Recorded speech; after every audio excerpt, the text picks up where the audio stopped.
दोस्तों, जब पैसे की बातें आती है तो पैसे के अंदर हम लोगों को लगता है कि हम ही लोग केवल स्ट्रैटेजीज क्रिएट करते हैं ट्रेडिंग करने के लिए या फिर इन्वेस्टमेंट करने के लिए। क्या आपको पता है कि जब भी देश के अंदर कोई प्रॉब्लम क्रिएट होती है, देन उस कंडीशन में पैसे के बारे में कि भाई मेरे पैसे की वैल्यू गिर ना जाए, इस कंडीशन को मैनेज करने के लिए आरबीआई को बनाया गया था और आरबीआई अपने काम को बखूबी करता भी है। बट मैं आपको एक चीज़ समझाना चाहूँगा कि स्ट्रैटेजीज कौन कौन सी यूज़ करता है आरबीआई। आप कहोगे भाई ये क्यों बता रहे हो, रीज़न है इसके पीछे। जो हम काम कर रहे हैं करेंसी मार्केट में, तो करेंसी मार्केट में हम लोगों को ये बातें ध्यान रखनी चाहिए कि आरबीआई जो जो पॉलिसीज क्रिएट करता है उसका क्या इम्पैक्ट हमारी पर्टिकुलर करेंसी, जैसे कि मैं यूएसडी में काम कर रहा हूँ, तो मुझे पता होना चाहिए कि क्या इसके अंदर इम्पैक्ट हो सकता है, क्या चीज़ें आरबीआई करेगा तो यहाँ पर क्या चीज़ें हो सकती हैं। मैंने यहाँ पे चार मेन कह सकते हो स्ट्रैटेजीज को फॉलो करने की कोशिश की है आरबीआई की, कि आरबीआई क्या चीज़ें करती है। सबसे पहली बात आ जाती है, ये क्या करेगा, इंटरवेंशन करेगा किसके अंदर, फोरेक्स मार्केट के अंदर। अब ये फोरेक्स मार्केट में करता कैसे ही समझो। जब हम फोरेक्स मार्केट की बातें करते हैं ना, तो हमारे पास तो लाइक कह सकते हो राइट नहीं है कि इंटरनेशनल मार्केट में काम कर पाए, बट आरबीआई क्या करता है, कभी कभी जब उसको ज़रूरत पड़ती है, मान लीजिए हमारे रुपये की वैल्यू गिरती जा रही है, देन उस कंडीशन में वो क्या करेगा, यूएसडी को खरीदने की कोशिश करेगा ताकि हमारा फॉरेन रिजर्व ग्रो करे। कॉमन सा कॉन्सेप्ट है, इसको बेसिकली आप ऐसे काउंट कर सकते हो कि जब भी हमें लगता है कि भाई हमारी करेंसी गिरेगी, देन उस कंडीशन में हम दूसरे की करेंसी को गिरने की कोशिश कर देते हैं। कॉमन सा कॉन्सेप्ट आ जाता है, हम उसको सेल कर देते हैं जो हमारे पास फॉरेन रिजर्व होते हैं, ताकि हमारे माइंड पे ये चीज़ आ जाए कि हमने अपने करेंसी को स्टेबल करने के लिए एक अच्छा काम किया। और इससे इम्पैक्ट क्या गया ऑल ओवर वर्ल्ड में, कि भाई वहाँ पर जो इंडिया में आरबीआई है, वो अपनी करेंसी को लेकर काफ़ी ज़्यादा कह सकते हो एक्टिवेट है, कि उसको पता है कि हमें क्या करना चाहिए। देन इसी तरीके से आरबीआई सेकंड स्ट्रैटेजी जो यूज़ करता है, देखो फर्स्ट स्ट्रैटेजी में क्या है, बाय सेल करते हैं वो यूएसडी को, डॉलर को, ताकि हमारी करेंसी स्टेबल हो पाए किसके अगेंस्ट, क्योंकि हम काम कर रहे हैं यूएसडी के अगेंस्ट, तो वो स्टेबल हो पाए। कॉमन सा कॉन्सेप्ट है। सेकंड कॉन्सेप्ट अगर मैं बात करूं यहाँ पर, तो ये आ जाता है कि भाई इंटरेस्ट रेट पॉलिसी। ये पॉलिसी आप लोगों ने ना काफ़ी जगह पे कह सकते हो एग्जाम्स के अंदर भी पढ़ी होगी, कि भाई इंटरेस्ट रेट अगर ग्रो किया जाए तो क्या होता है। देखो इंटरेस्ट रेट अगर ग्रो होगा तो करेंसी मजबूत होगी, ये बात ध्यान रखना। इंटरेस्ट रेट कम कर दिया जाएगा तो हमारी करेंसी कमज़ोर होगी, ये बात ध्यान रखना। ये सिंपल सा कॉन्सेप्ट समझो, कभी भी इंटरेस्ट रेट की पॉलिसीज़ में अगर कोई भी इंक्रीजमेंट किया जाता है, तो इसका मतलब सिंपल सा है कि हमारा आईएनआर जो है वो मजबूत होगा, और अगर आईएनआर मजबूत होगा तो यूएसडी आईएनआर की वैल्यू ऊपर से नीचे की तरफ आना चालू करेगी। इस बात को क्लियरली समझ लीजिएगा, ठीक है। ये इतनी सी बात समझो। अब इसके पीछे के कॉन्सेप्ट भी हैं, कि भाई मान लीजिए इंटरेस्ट रेट की बात करें, इंटरेस्ट रेट से हम क्या क्या चीज़ें करते हैं। जैसे कि आपको पता है कि आरबीआई ऊपर होता है सबसे, उसके नीचे आ जाते हैं बैंक्स, देन उसके नीचे आ जाते हैं बिजनेसमैन, हम लोग, ये जितने भी लोग हैं, वो लोग जिनको लोन चाहिए होता है, जो लोग कहते हैं भाई बैंक हमको कुछ पैसा दो ताकि हम उस पैसे से इन्वेस्टमेंट करके अपने बिजनेस को ग्रो करें। और बिजनेस को ग्रो करने के बाद में जो भी पूरा साइकिल होता है, जिसको फाइनेंशियल साइकिल बोलते हैं, वो कंटिन्यू रन हो पाए प्रॉपर वे में। क्योंकि बिजनेस वही चलते हैं जहां पर सभी के सभी खुश हों। अगर कोई भी एक ऐसा बिजनेस है जिसमें मान लीजिए तीन पार्टी हैं, और तीनों पार्टीज में से ये पार्टी बेचारी बिल्कुल बर्बाद है, इसको कुछ मिल ही नहीं रहा है, तो ये दोनों के दोनों अपने बिजनेस को कंटिन्यू नहीं कर पाएंगे। ये बात ध्यान रखना। अगर हमें बिजनेस रन करना है, कोई भी बिजनेस, लाइफ में आप कोई भी बिजनेस देखोगे तो उसमें यही कंडीशन है कि तीनों पार्टीज अगर हैं तो वो तीनों की तीनों खुश होनी चाहिए, तब भी उस बिजनेस को प्रॉफिटेबल बिजनेस की कैटेगरीज में काउंट किया जाता है। और बैंक इन बातों को बहुत अच्छे से जानता है, आरबीआई इन बातों को बहुत अच्छे से जानता है। तो आरबीआई को जब लगता है कि भाई मुझे अपनी करेंसी, जो हमारा पैसा है, उसकी वैल्यू को अच्छा कर देना है, तो वो क्या करेगा, इंटरेस्ट रेट को बढ़ा देगा। इससे क्या होगा, बैंक भी आपको इंटरेस्ट रेट हाई प्राइस पे देंगे। यहाँ पर जब इंटरेस्ट रेट ज़्यादा होगा तो वही कॉन्सेप्ट आ जाता है कि भाई अभी मैं क्या था, मैं मर्सिडीज़ खरीदने जा रहा था तो मेरे पैसे कम हो गए, क्योंकि इंटरेस्ट रेट बढ़ गया, तो कॉमन सी बात है अब मैं टाटा पर आ जाऊँगा। सिंपल सा कॉन्सेप्ट इंप्लीमेंट होता है। इससे हुआ क्या, हमारी करेंसी की वैल्यू बढ़ जाएगी। क्यों, जिस चीज़ की कमी होती है उसका खुद ब खुद प्राइस बढ़ जाता है। यही कॉन्सेप्ट हर जगह इंप्लीमेंट होता है, और यहाँ पर भी वही कॉन्सेप्ट इंप्लीमेंट करता है कौन, आरबीआई। अब जब लोगों के हाथ में पैसा नहीं होगा तो वो पैसे के यूज ही नहीं कर पाएंगे, तो उस कंडीशन में करेंसी की वैल्यू मजबूत हो जाएगी। किसी के पास अगर 100 का नोट भी है तो वो कहेगा अरे मैं तो राजा हूं, समझ रहे हो। ये वाला कॉन्सेप्ट यहाँ पे यूज होता है जब भी हमारी करेंसी को स्टेबल करने की कोशिश की जाती है थ्रू आरबीआई।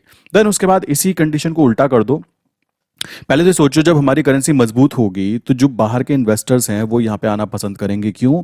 करेंसी मजबूत है। ऐसा नहीं है कि सबकी जेब में लाइक करोड़ों नोट पड़े हुए हैं, तो फिर वो करेंसी बिल्कुल डाउन काउंट हो जाती है।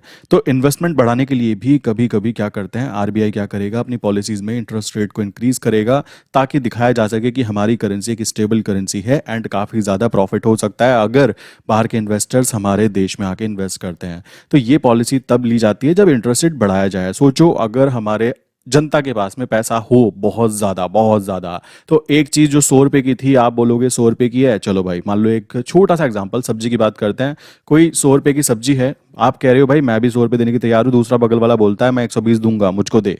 आप कहोगे मैं 150 दूंगा, मुझको दे। तो ये क्या कहेगा, अरे भाई एक काम करो, तुम 150 वाला ले लो। इससे हुआ क्या, ध्यान से देखो, जब वहां पे इंटरेस्ट रेट में कमी की गई तो उस कंडीशन में हमारे देश में पैसे की, कह सकते हो, सबके पास पैसा आ जाएगा, तो उससे महंगाई दर चुपचाप यहाँ पे ऊपर ऊपर और ऊपर जाती रहेगी। अब क्या है, 150 में अगर इसने एक बार इसको सेल कर दिया तो इसका पड़ोसी जो बैठा होगा ना, वो सीधा प्राइस 100 से सीधा 150, छोड़ो 150 के प्लस ले जाएगा और कहेगा मेरा पड़ोसी 150 बेच रहा है, आपको लेना ही नहीं लेना है। तो अब आप देखो, यहाँ पर जो प्राइस कभी 100 रुपीज से स्टार्टिंग थी, अब वो 150 एक नॉर्मल प्राइस काउंट होगा। केवल और केवल किस कारण, क्योंकि लोगों की जेब में पैसा आ चुका था। इसी कारण से इंटरेस्ट रेट को बढ़ाया। या फिर जब लोगों की जेब में पैसा डालना होता है ना गवर्नमेंट को, क्या करती है गवर्नमेंट, पैसे का इंटरेस्ट रेट कम कर देती है। कोविड कंडीशन में ये स्ट्रैटेजी आरबीआई ने यूज की थी और बहुत ही बेस्ट तरीके से वो आरबीआई की स्ट्रैटेजी वर्क भी करी। क्यों? लोगों के पास पैसा नहीं था, उस पर्टिकुलर कंडीशन में कम ब्याज दर पर पैसा दिया गया, कॉमन सी बात है, और उस जगह पर अपनी इकोनॉमी के अंदर, कह सकते हो, बूस्ट करने के लिए ये चीज की गई और ये काम किया भी। क्लियर? सो ये एक स्ट्रैटेजी में काउंट होगा जब हमें अपनी करेंसी को स्टेबलाइज करने की कोशिश करनी है। देन बात आ जाती है मोस्ट इंपॉर्टेंट, ये चीजें बहुत जगह देखने के लिए नहीं मिलती। देखो, मैंने जब ये चीज सोची ना, पता किया, तो यहां पर ये कैपिटल कंट्रोल कैसे करते हैं। देखो, कैपिटल कंट्रोल की जब बात आती है ना, तो यहाँ पे बहुत सारी स्ट्रैटेजीज ये लोग यूज करते हैं, मल्टीपल स्ट्रैटेजीज। इसके पीछे के कॉन्सेप्ट समझो। मान लो एक देश है, लाइक ये इंडिया की बात हो रही है, ये अमेरिका की बात हो रही है। सोचो, यहां से पैसा बार बार बार बार बार बार बार बार अमेरिका जाया जा रहा है, जाया जा रहा है। तो यहां से क्या रुपया जाता है? नहीं, यहां से क्या जाता है, यहां से डॉलर्स में जाते हैं पैसे, ट्रांजेक्शन होते हैं तो डॉलर्स में होते हैं। सो आपने, मान लो मैंने यहाँ पे पैसा कमाया और मैंने बोला भाई अब मैं अपने पैसे को, लाइक मेरा 1 CR है, मैं इसको भेजना चाहता हूँ अमेरिका। पहले तो मैं इसको ट्रांजेक्शन को, क्या कह सकते हो, जितना भी प्राइस होगा 80 के हिसाब से, जितना भी बैठेगा, जितने भी नंबर ऑफ डॉलर्स बैठेंगे, उन डॉलर्स को अगर मैं भेजना चाहता हूँ, तो यहाँ पर जो अमेरिका में जहाँ पे मैं भेजना चाहता हूँ, लाइक मेरी फैमिली रहती है, जो भी होता हो, जो भी प्रोडक्ट मैं लेना चाहता हूँ या जो भी सर्विसेज मैं लेना चाहता हूँ, एक पर्टिकुलर अमाउंट से ज़्यादा पैसा मैं वहाँ पे नहीं भेज सकता। ये बात ध्यान रखना। उसके पीछे के रीजंस हम लोगों को शो करने पड़ते हैं फिर बैंक्स को, कि भाई हमारे यहाँ पे ज़रूरी चीज़ है, इसलिए हम ये चीज़ें कर रहे हैं। कॉमन सा कॉन्सेप्ट आता है। अब सोचो, यहाँ से पैसा जाएगा तो पहले वो क्या होगा, रुपये के अंदर था, उसको ट्रांसफर किया जाएगा किसमें, डॉलर में। करने के बाद में अब वो डॉलर जो है ना, लाइक हमारे फॉरेन रिजर्व, जो इंडिया के फॉरेन रिजर्व थे, उनमें से कटकर वापस अमेरिका के पास जाएंगे। कॉमन सा कॉन्सेप्ट यहाँ पे ये आता है, क्योंकि यहाँ पे कोई इंटरनेशनल जो पेयर्स है ना, लाइक कह सकते हो इंटरनेशनल करेंसी काउंट होती है अगर ट्रांजेक्शन के लिए, तो यहाँ पे होगी। इसी तरीके से मान लो कोई देश है जो XYZ करेंसी यूज करता है, वो डॉलर को एक्सेप्ट ही नहीं करता है, तो अगर हम उस देश के साथ व्यापार करना चाहते हैं तो उस कंडीशन में हमारे पास में उसकी XYZ जो भी उसकी, कह सकते हो, करेंसी है, उसका एक हमारे पास स्टॉक होना चाहिए, ताकि अगर हम उससे कोई प्रोडक्ट खरीदना चाहते हैं, उसको कोई प्रोडक्ट बेचना चाहते हैं, तो हम उसमें ट्रांजेक्शन कर पाए। और हाँ, ये बात ध्यान रखना, इनके पास भी रुपये की एक कैपेबल, कह सकते हो, डिपॉजिट्स होनी चाहिए, ताकि अगर ये इंडिया से कोई प्रोडक्ट खरीदना चाहे तो उस कंडीशन में उनको रुपये के थ्रू ही काम किया जाता है।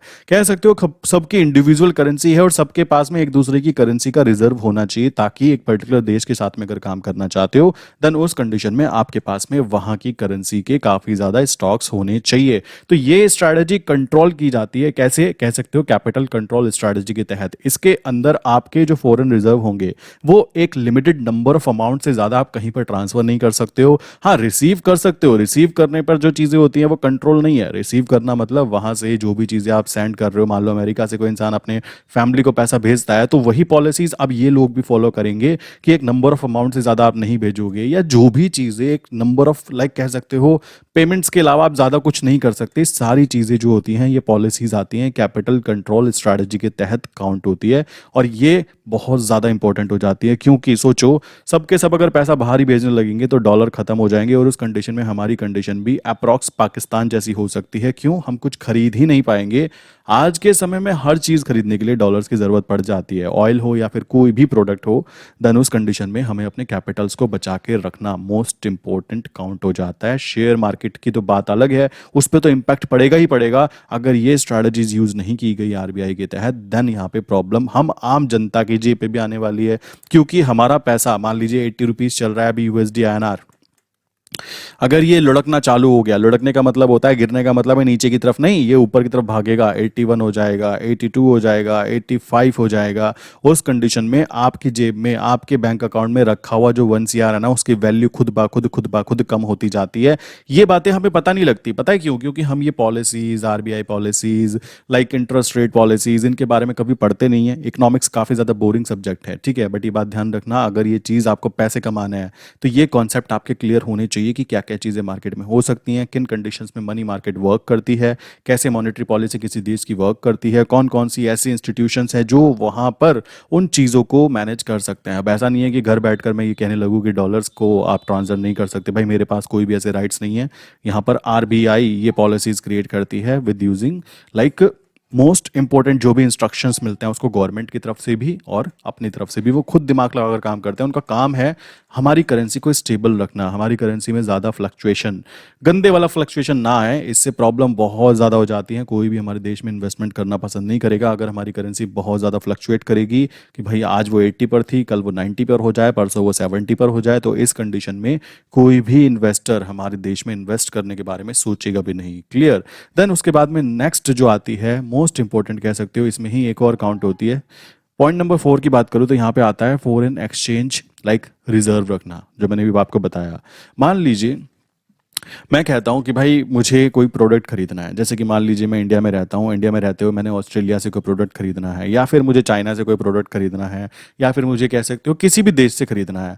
तो अब आप सोचो, यहाँ पर बैठकर मैं ये तो नहीं कहूँगा कि भाई मेरे ये लो 100 रुपीज़ और मैं आपको ट्रांसफ़र कर रहा हूँ, यूपीआई आईडी दो, ऐसा तो नहीं होने वाला है। तो उस कंडीशन में जो ये देश हैं इनकी खुद की करेंसीज जो होती हैं, जिनको ये एक्सेप्ट करते हैं, जिनको ये मानते हैं, समझ रहे हो, उस कंडीशन में हमारे पास उनका फॉरेन रिजर्व होना बहुत ज़रूरी है। इसी कारण हमेशा बोला जाता है कि जो भी इंटरनेशनल ट्रांजैक्शन की जाती है उनके ऊपर बहुत ज़्यादा नज़र रखी जाती है। और यही एक रीज़न काउंट होता है कि हमारे इंडिया में forex market like forex market में वर्क करना लीगल नहीं होता। रीज़न बड़ा सिंपल सा है, क्योंकि हमारे देश की जनता में सबको पता है कि कैसी मेंटलिटी हो जाती है कि 10,000 रुपये लगाएंगे, 1 लाख रुपए कमाएंगे। पता लगा, और गवर्नमेंट इस बात को जानती है कि ये 10,000 लगाने वाला, जिसकी सैलरी ही 10,000 है महीने की, इसने सोचा है कि एक महीना चलो कोई नहीं रिस्क ले लेते हैं, फिर ये गवर्नमेंट को ही सिर पकड़ के रोएगा कि मैं बेरोजगार हो गया, मेरे पास पैसे नहीं है, मैं कुछ कर नहीं पा रहा हूँ। समझ रहे हो?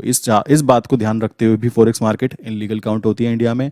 दूसरी कंडीशन मैंने आपको बताया कि पैसा अगर आप लॉस करोगे तो लॉस करने पर जो इंडिया से पैसा निकल कर जाएगा वो डॉलर्स में ही जाएगा। कॉमन सा कॉन्सेप्ट आता है, जिस भी देश की करेंसी के साथ आप ट्रेड करने वाले हो या फिर जिस भी पर्टिकुलर ब्रोकर के साथ आप वर्क करने वाले हो, तो ये चीज़ यहाँ पर इंपॉर्टेंट हो जाती है कि फॉरेन एक्सचेंज रिजर्व हमारे पास होने ही होने चाहिए। अगर हम कोई भी देश के साथ में व्यापार करना चाहते हैं, किसी भी देश के साथ में अच्छे रिलेशन बनाने हैं, तो उनकी करेंसी का हमारे पास एक रिजर्व होना चाहिए। इसी तरीके से लाइक रिजर्व बनते कैसे हैं? देखो, हमारे देश से मान लीजिए कोई सर्विस हम सेल कर रहे हैं, तो सेल करने का मतलब क्या होगा? सेल करने का मतलब है कि भाई आपने बोला वहाँ पे जो लाइक अमेरिका में कोई इंसान है, मैंने बोला भाई मेरा एक प्रोडक्ट है जिसकी वैल्यू $20 है, ठीक है, तो यहाँ से इस इंसान ने $20 की पेमेंट ट्रांसफर की अपने देश से। कॉमन सी बात है, क्योंकि डॉलर है उसका तो डॉलर ही है, और डॉलर इंटरनेशनल ट्रेडिंग के लिए अलाउ होता है।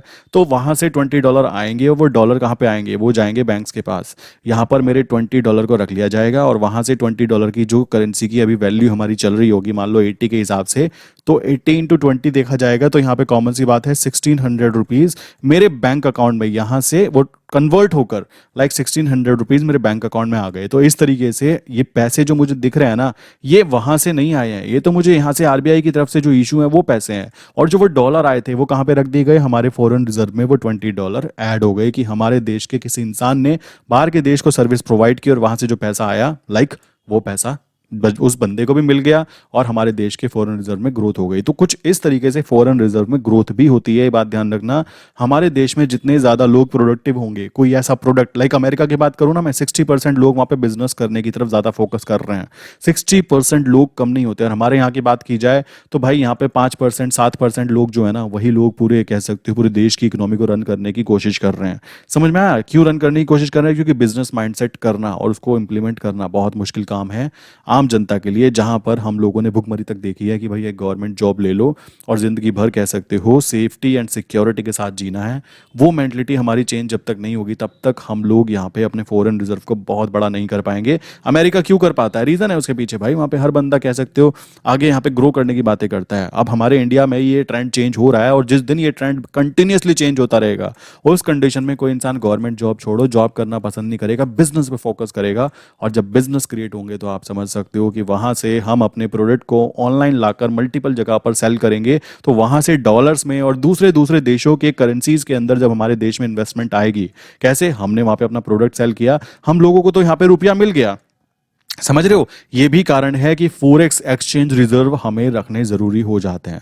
अगर रिजर्व नहीं होंगे मेरे भाई, तो आप कोई भी प्रोडक्ट नहीं खरीद पाओगे, आप ऑयल नहीं खरीद पाओगे, मतलब आप खरीद नहीं पाओगे। ये समझ सकते हो कि आप इंडिया में रहकर चाहते हो अमेरिका से कोई प्रोडक्ट खरीदना, नॉट पॉसिबल, बिकॉज आपकी कंट्री के पास में फॉरेन रिजर्व है ही नहीं। और ना होने के कारण यहां से अगर आप अपने पैसे को भेजना भी चाहोगे तो कैसे भेजोगे? बिकॉज वो कन्वर्ट होकर ही ट्रांसफर किए जा सकते हैं, विदाउट कन्वर्जन वो ट्रांसफर किए ही नहीं जा सकते, क्योंकि आपके रुपये की वैल्यू अमेरिका में जीरो है, जीरो। क्लियर सी बात आती है। आप यहां से 5,000 रुपए ले जाओगे, वहां पे जाके कुछ भी नहीं करोगे, कुछ नहीं हो सकता, क्योंकि करेंसी वहां पे एक्सेप्ट नहीं की जाती। कॉमन सी बात है। तो इस तरीके से आपको ट्रांसफर कराने होते हैं, ट्रांसफर के बाद ही वो सारी चीजें यूज होती है।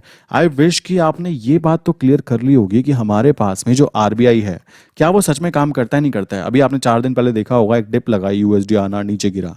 गिरने का रीजन था भाई डॉलर के अंदर, कह सकते हो डॉलर यहाँ पे उन्होंने काफी ज्यादा लाइक खरीदे आरबीआई ने। ठीक है, तो ये भी एक रीजन था कि आरबीआई ने डॉलर खरीदे, इसका मतलब फॉरेन रिजर्व ग्रो किया। ये स्ट्रैटेजीज टेम्परेरी होती है। देखो वही चीज आ जाती है, किसी की चोट लगी है अंदरूनी और आप उसके बाहर मल्लम लगा रहे हो कि भाई तुम सही हो जाओगे, ऐसा नहीं हो सकता। वही चीजें यहाँ पे इंप्लीमेंट होती है जब तक देश के अंदर पॉजिटिव माइंडसेट, कह सकते हो जो बिजनेस ग्रो होंगे, बिजनेस करने का माइंडसेट क्लियर नहीं होगा ना, तब तक के हमारे फॉरेन रिजर्व जो बढ़ रहे हैं, जो बहुत रीजनों से बढ़ रहे हैं, जिसके अंदर कह सकते हो हम जो सर्विसेज सेल करते हैं, बहुत सारी सर्विसेज सेल करते हैं, उनको और ग्रो करने का लाइक गवर्नमेंट चाहती है, और गवर्नमेंट वही चीज करने का फोकस भी कर रही है। सो आरबीआई की तरफ से जो पॉलिसीज क्रिएट की जाती हैं, अप्रोक्स 4 स्ट्रैटेजीज मेरे माइंड में जो आई निकल कर, कि 4 तरीकों से लाइक आरबीआई जो है कह सकते हो हमारे मनी को लाइक मैनेज करने की कोशिश करती है। क्योंकि आम जनता बेचारा वो बैठा है, उसके जेब में मान लो 100 रुपए हैं, उसके 100 रुपए की वैल्यू ऊपर नीचे ऊपर नीचे ऊपर नीचे डेली होती है। उस बेचारे को तो पता भी नहीं है कि उसके 100 रुपए की वैल्यू रोज बढ़ती है और रोज घटती है। वो तो सोता है 100 रुपए लेकर, उठता है 100 रुपए लेकर, वो कहता है सो तो सोई है भाई, कुछ हुआ तो है नहीं। बट अगर बात की जाए उसकी वैल्यू डेली डेली ऊपर नीचे हो जाती है। जैसे कि आप जाकर देख सकते हो यूएसडी आरआर, किसी को शक होना, यूएसडी आरआर सर्च करना आपने ट्रेडिंग टर्मिनल पे, आपको दिखाई देगा यूएसडी आरआर की वैल्यू डेली ऊपर नीचे होती है। 10 पैसे भी ऊपर नीचे हो गई ना, तो आपके 100 रुपए की वैल्यू ऊपर नीचे हो गई। ये बात क्लियर कर ली जाए। अगर आपको ये बातें नहीं पता थी तो कॉमन सी कॉन्सेप्ट है, पता करो। क्योंकि पैसे कमाना है तो पैसे के बारे में पहले जानकारी लेना बहुत ज़्यादा ज़रूरी हो जाता है कि हम किस पर्टिकुलर फील्ड की तरफ जाने की कोशिश कर रहे हैं। अदरवाइज आपको जाना था यहाँ से यहाँ, आप पहुँच जाओगे कहाँ? यहाँ। तो ये चीज़ नहीं करनी है, ये बात ध्यान रखना। आई विश कि आरबीआई की पॉलिसीज़, आरबीआई की स्ट्रैटेजीज़ के बारे में मैंने आपको प्रॉपरली समझा दिया है। फिर भी अगर किसी के माइंड में कोई क्वेश्चन है ना, तो ये नंबर है मेरे 98374828 फर्स्ट नंबर ये है, सेकंड नंबर है 8077521043। किसी के माइंड में कोई भी क्वेश्चन हो तो आप यहाँ पे व्हाट्सअप कर सकते हो, मैं और मेरी टीम आपको तुरंत रिप्लाई करेंगी जो भी आपके क्वेश्चंस होंगे, एंड उसका सॉल्यूशन देने की कोशिश की जाएगी। इसी के साथ में अगर आप जुड़ना चाहते हो तो मैंने यहाँ पे अपने डिस्कॉर्ड सर्वर की लिंक दी है, डिस्क्रिप्शन में डिस्कॉर्ड सर्वर की लिंक है, और पिन कमेंट में भी डिस्कॉर्ड सर्वर की लिंक है। आप वहाँ पे जाके सारी चीज़ें चेक कर सकते हो, एंड वहाँ पे हमारे डिस्कॉर्ड सर्वर को ज्वाइन कर सकते हो। ठीक है, इसी के साथ दोस्तों अगर वीडियो पसंद आई हो तो आप वीडियो को प्लीज़ लाइक करना, ताकि चैनल ग्रो हो पाए आपका और मेरा। तो कॉमन सी बात आती है, नीचे लाइक कीजिए। कोई अच्छा सा कमेंट माइंड में आता है या कोई ऐसा कॉन्सेप्ट है जो मैंने यहाँ पे मिस कर दिया है, जो आरबीआई और भी कोई ऐसी स्ट्रैटेजी यूज़ कर सकती है जिसके तहत हमारे रुपये को स्टेबल करने की कोशिश की जाए, देन डेफिनेटली आप नीचे कमेंट कीजिए, मैं आपके कमेंट को ज़रूर रीड करूँगा। तो इसी के साथ आज की वीडियो बंद करते हैं, मिलते हैं नेक्स्ट इंपॉर्टेंट वीडियो के अंदर।